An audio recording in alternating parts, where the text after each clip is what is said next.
IgE test പലരും കേട്ട് കാണും. പ്രത്യേകിച്ച് നിങ്ങൾക്കോ അല്ലെങ്കിൽ നിങ്ങൾക്ക് പരിചയമുള്ളവർക്കോ അലർജി ഉണ്ടെങ്കിൽ IgE ടെസ്റ്റ് അല്ലെങ്കിൽ അലർജി ടെസ്റ്റ് എന്നൊക്കെ പറഞ്ഞ് നിങ്ങൾ കേട്ടിട്ടുണ്ടാവും. ഞാൻ doctor Fasila Jazakh, Basil homeo hospital, Pandikkad, Malappuram ജില്ല.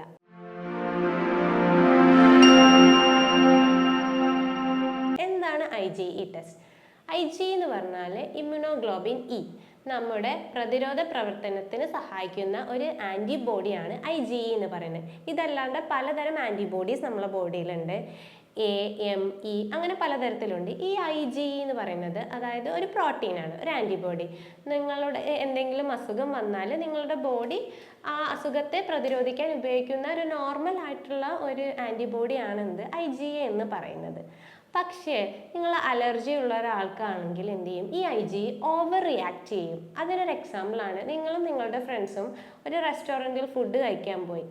അതിൽ എല്ലാവരും കക്കയും ഞണ്ടും എല്ലാം കഴിച്ചു. പക്ഷേ ഈ കക്കയും ഞണ്ടും അലർജി ഉള്ള ഒരാൾക്ക് എന്ത് ചെയ്യും? അവർക്ക് ശ്വാസതടസ്സം, തൊണ്ട തടിക്കണു, അല്ലെങ്കിൽ നാവ് തടിക്കുന്നു. ചിലർ മരണം വരെ കാരണമാകാം. ചിലർക്ക് ചൊറിച്ചിലായിരിക്കും, ഓക്കാനം, ഛർദി, അങ്ങനെ പല പല ലക്ഷണങ്ങളാണ് കാണുന്നത്. അതായത് അവരെ IgE ഓവർ റിയാക്ട് ചെയ്യുകയാണ്. ഈ ഫുഡിനെ അവർ ശത്രുവായിട്ടാണ് കാണുന്നത്, ഒരു ഫുഡായിട്ട് കാണുന്നില്ല. അതുപോലെ തന്നെയാണ് ചില ആൾക്കാർ മാസ്ക് ഇട്ടാണ് നടക്കുക. കാരണം അവർക്ക് പൊടി, നമ്മളും അതേ പൊടിയിലൂടെ നടക്കുന്നുണ്ട്. പക്ഷെ അവർ പൊടി തട്ടുമ്പോഴേക്കും അവർക്ക് തുമ്മല്, കണ്ണ് ചൊറിച്ചില്, ചെവി ചൊറിച്ചില്, ഇത്തരത്തിൽ പല ലക്ഷണങ്ങളും ഉണ്ടാവും. എന്താണ് ഈ IgE? അതായത് ഒരു ഡസ്റ്റ് അല്ലെങ്കിൽ ഒരു പൊടി അല്ലെങ്കിൽ ഒരു പറ്റാത്തൊരു ഭക്ഷണം കഴിക്കുമ്പോൾ എന്താണ് സംഭവിക്കുന്നത്? നമ്മളെ ശരീരത്തിൽ മാസ്റ്റ് സെല്ല് അല്ലെങ്കിൽ മാസ്റ്റ് കോശങ്ങളുണ്ട്. ഈ കോശങ്ങളുമായിട്ട് എന്ത് ചെയ്യും? ഈ IgE ബൈൻഡ് ചെയ്യും. എന്നിട്ട് ഹിസ്റ്റമിൻ എന്നൊരു കെമിക്കൽ പ്രൊഡ്യൂസ് ചെയ്യും. ഈ കെമിക്കലാണ് നിങ്ങൾക്ക് കണ്ണിൽ നിന്ന് വെള്ളം വരുന്നത്, അല്ലെങ്കിൽ ചെവി ചൊറിച്ചിൽ, മൂക്ക് ചൊറിച്ചിൽ, അല്ലെങ്കിൽ തൊലിപ്പുറത്ത് ഇങ്ങനെ ചുമന്ന കളർ വരുന്നത്. ഇതിനൊക്കെ കാരണമാകുന്നത് ഈ ഹിസ്റ്റമിൻ റിലീസ് ചെയ്യുന്നത് കൊണ്ടാണ്. പൊതുവെ ഇതിനെന്താണ് ആൻറ്റി ഹിസ്റ്റമിൻസ് ആണ് പലരും എടുക്കാറുള്ളത്. അപ്പോൾ നമുക്ക് IgE ടെസ്റ്റ് എന്താണെന്ന് നോക്കാം. IgE ടെസ്റ്റ് എന്ന് പറയുന്നത് സാധാ ഒരു ബ്ലഡ് ടെസ്റ്റാണ്. IgE ടെസ്റ്റ് ചെയ്യുന്നതിന് മുമ്പ് നിങ്ങൾ എന്തെങ്കിലും ചെയ്യേണ്ടതെന്ന് ഞാൻ പറഞ്ഞു. ഹിസ്റ്റമിൻസ് ആണ് ഇത് ഉണ്ടാക്കുന്നത്. ഹിസ്റ്റമിൻ കാരണമാണ് ഈ ലക്ഷണങ്ങൾ നമുക്ക് ഉണ്ടാവുന്നത്. അപ്പോൾ പൊതുവെ അലോപ്പതിയിൽ പലരും ആൻറ്റി ഹിസ്റ്റമിൻസ് കഴിക്കുന്നുണ്ടാവും, അലോപ്പതി മെഡിസിൻ കഴിക്കുന്നവരാണെങ്കിൽ. അപ്പോൾ നിങ്ങൾ എന്ത് ചെയ്യുക? നിങ്ങൾ ടെസ്റ്റ് ചെയ്യുന്നുണ്ടെങ്കിൽ ആ ഡോക്ടറെ അറിയിക്കുക, ഞാൻ ആൻറ്റി ഹിസ്റ്റമിൻസ് കഴിക്കുന്നുണ്ട്. അല്ലെങ്കിൽ അത് 2 ആഴ്ച ഒഴിവാക്കിയിട്ട് നിങ്ങൾ ടെസ്റ്റ് ചെയ്താലാണ് നിങ്ങൾക്ക് കറക്റ്റ് ആയിട്ടുള്ള IgE ലെവൽ കിട്ടുക. ഈ IgE നമ്മൾ 2 രീതിക്ക് ചെയ്യും. ഒന്ന് പൊതുവായിട്ടുള്ള IgE, ടോട്ടൽ IgE, അല്ലെങ്കിൽ സ്പെസിഫിക് IgE. ടോട്ടൽ IgE എന്ന് പറഞ്ഞാൽ നിങ്ങളുടെ ബോഡിയിൽ IgE കൂടുതലാണ്. അത് അതായത് പൊടിക്കാണോ, അല്ലെങ്കിൽ ഭക്ഷണത്തിനോ, ഞണ്ടിനാണോ, കൊഞ്ചിനാണോ, അല്ലെങ്കിൽ പൂമ്പൊടിക്ക് പലർക്കും അലർജി, അതുകൊണ്ടാണ് നമുക്ക് കറക്റ്റായിട്ട് മനസ്സിലാവില്ല. ചിലർക്ക് കപ്പലണ്ടി അലർജി ഉണ്ടാവും, അതൊന്നും മനസ്സിലാവില്ല. പക്ഷെ എന്തുണ്ടാവും? നിങ്ങൾ IgE കൂടുതലാണ് എന്ന് മനസ്സിലാവും. ഇനി അടുത്തതാണ് സ്പെസിഫിക് IgE. അതായത് ഈ പറഞ്ഞ പോളൻ, അതായത് പൂമ്പൊടിയാണോ, അല്ലെങ്കിൽ നിങ്ങളുടെ വീട്ടിലെ വളർത്തു മൃഗങ്ങളിൽ നിന്ന് പൊടിയാണോ, അല്ലെങ്കിൽ കെട്ടിക്കിടക്കുന്ന പൊടിയാണോ, അല്ലെങ്കിൽ കപ്പലണ്ടിയാണോ എന്നൊക്കെ കറക്റ്റായിട്ട് മനസ്സിലാവും. അങ്ങനെ 2 തരത്തിലാണ് IgE ടെസ്റ്റ് ചെയ്യാറുള്ളത്. പിന്നെ ഒരു ടെസ്റ്റ് എന്ന് പറയുന്നത് നമ്മൾ സ്കിൻ പ്രിക്ക് ടെസ്റ്റ് ചെയ്യും. അതായത് നമ്മൾ ഈ അലർജൻസ് നമ്മളെ സ്കിന്നിലോട്ട് കുത്തി വെച്ചിട്ട് അത് നമുക്ക് അപ്പം തന്നെ റിസൾട്ട് അറിയാൻ പറ്റും. അപ്പോൾ നമ്മൾ IgE ടെസ്റ്റ് എന്തിനാണ് ചെയ്യുന്നത്? അപ്പോൾ നമ്മൾ എന്ത് ചെയ്യുക? ആസ്മ, ഒരാൾക്ക് ആസ്മ വരികയാണെന്നുണ്ടെങ്കിൽ എന്തുകൊണ്ടാണ് ഈ ആസ്മ കൂടുന്നത് നമുക്ക് മനസ്സിലാക്കാം. അല്ലെങ്കിൽ ഈ ഭക്ഷണം അലർജി ഉണ്ടോ എന്ന് മനസ്സിലാക്കാം. ഇതിനാണ് നമ്മൾ പൊതുവായിട്ട് IgE ടെസ്റ്റ് ചെയ്യുന്നത്. ഏതൊക്കെ അസുഖങ്ങൾക്കാണ് IgE കൂടുന്നത്?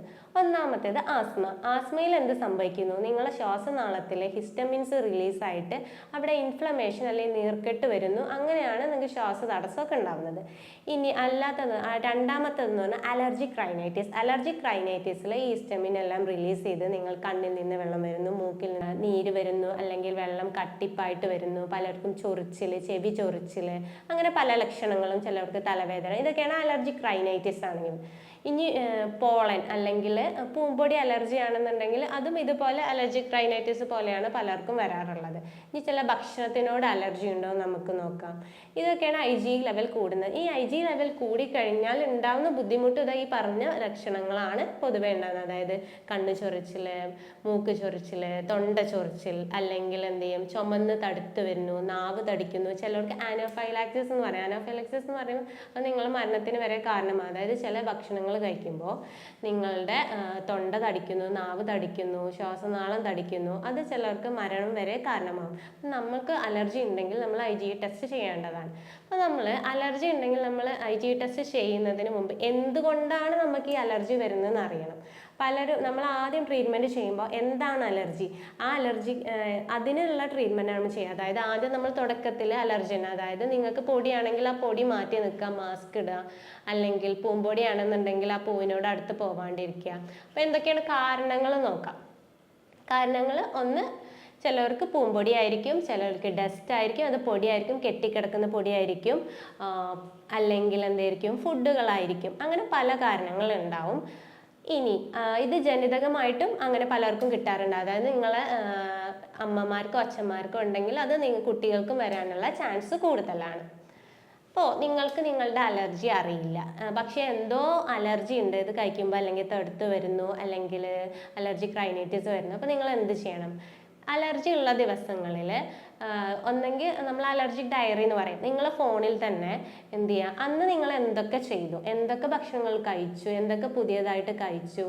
ഇനിയിപ്പോൾ നിങ്ങൾക്ക് ഒരു ഫുഡ് അലർജി ആണെങ്കിൽ നിങ്ങൾക്ക് 1-2 മണിക്കൂറിൻ്റെ ഉള്ളിൽ മനസ്സിലാവും എന്തെങ്കിലുമൊക്കെ ഒരു റിയാക്ഷൻ, അല്ലെങ്കിൽ ഒക്കാനോ ഛർദിയോ എന്തെങ്കിലും ചൊറിച്ചിലൊക്കെ വരും, അല്ലെങ്കിൽ ഒരു 4 മണിക്കൂറിൻ്റെ ഉള്ളിൽ തന്നെ മനസ്സിലാവും. അപ്പോൾ നിങ്ങളൊരു ഏകദേശം ഒരു 2-3 തവണ ഇങ്ങനെ അലർജി വരുമ്പോൾ നിങ്ങൾ എഴുതുമ്പോൾ നിങ്ങൾക്ക് മനസ്സിലാവും ആ ദിവസങ്ങളിലൊക്കെ ഒരു പ്രത്യേക സാധനത്തിനോട് നിങ്ങൾ സമ്പർക്കം പുലർത്തിയിട്ടുണ്ട്, അല്ലെങ്കിൽ ഒരു പ്രത്യേക സാധനം നിങ്ങൾ കഴിച്ചിട്ടുണ്ട്. അതായിരിക്കും നിങ്ങൾക്ക് അലർജിയുള്ള ഒരു വസ്തു.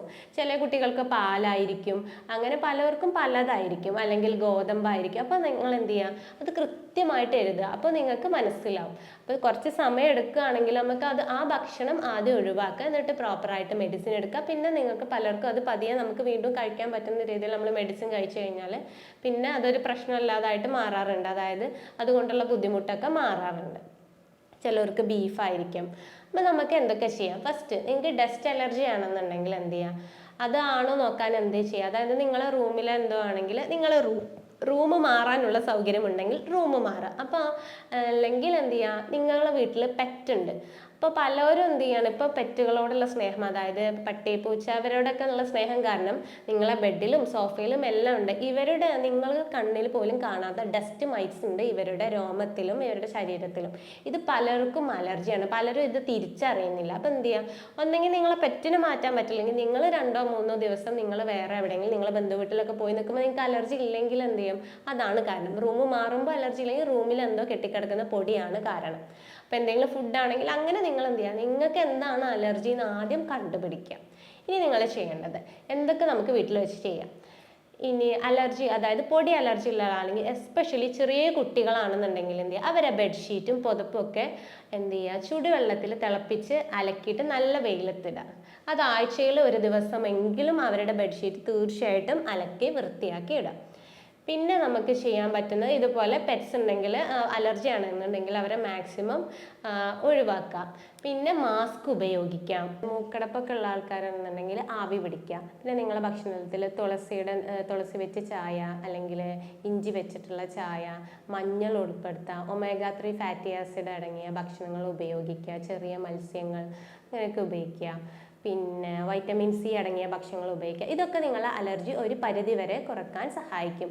പിന്നെ പ്രോപ്പറായിട്ടുള്ള നമ്മളെ AI ടെക്നോളജിയും യൂറോപ്യൻ നിർമ്മിത സോഫ്റ്റ്വെയറും ഒക്കെ ഉപയോഗിച്ചുള്ള പ്രത്യേകതരം ചികിത്സയാണ് നമ്മളെ ഹോസ്പിറ്റലിൽ നമ്മൾ പൊതുവേ ചെയ്യാറുള്ളത്. പല രോഗികളും പണ്ട് മാസ്ക് ഇട്ട് നടന്ന, അല്ലെങ്കിൽ അവർക്ക് പുറത്തിറങ്ങാൻ പോലും ബുദ്ധിമുട്ടായ പല പേഷ്യൻസിന് നമുക്ക് അലർജി മാറ്റി കൊടുക്കാൻ സാധിച്ചിട്ടുണ്ട്. അപ്പോൾ നിങ്ങൾക്ക് ഇത്തരത്തിലുള്ള ഡൗട്ടോ ചികിത്സ എന്തെങ്കിലും അറിയണമെന്നുണ്ടെങ്കിൽ താഴെ കാണുന്ന എൻ്റെ വാട്സപ്പ് നമ്പറിൽ മെസ്സേജ് ചെയ്യാവുന്നതാണ്.